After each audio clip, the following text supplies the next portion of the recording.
La Bible dit, la Bible parle des 20 choses qui ont été transmises par nos ancêtres. Et la Bible reconnaît ça.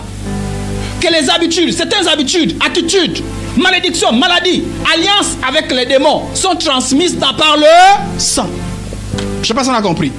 Donc quand tu reçois ton identité de tes parents ou de tes arrière-parents, tu reçois les bonnes et les mauvaises choses. Ceux qui donnent le sang, ceux qui donnent souvent le sang.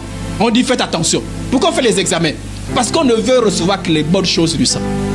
On ne veut pas les mauvaises choses. Et je vous dis, il y a quelque chose qui a été constaté, que lorsque vous prenez le sang de quelqu'un, parfois, il arrive parfois que même son caractère est transmis.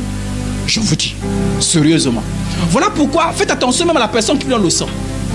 Prenez le sang n'importe qui veut t'accabler. Mais quand vous avez le choix, prenez le sang d'une personne qui vous savez une bonne moralité.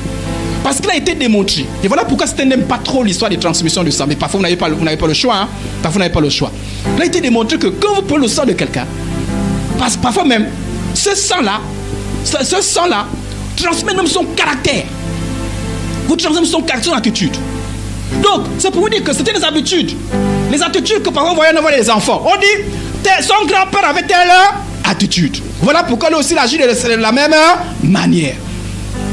Si les parents ou les ancêtres étaient colériques, il est probable que les enfants soient aussi colériques.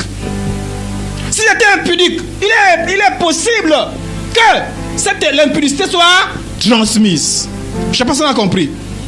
On a compris? Donc le sang ou l'âme transmet les bonnes et les mauvaises choses. Voilà pourquoi ici je mets une transfusion sanguine et je vous ai mis des petites choses à l'intérieur pour montrer qu'il y a comme les microbes, les bactéries. Voilà pourquoi on fait attention que le sang transmet les bonnes comme les mauvaises choses.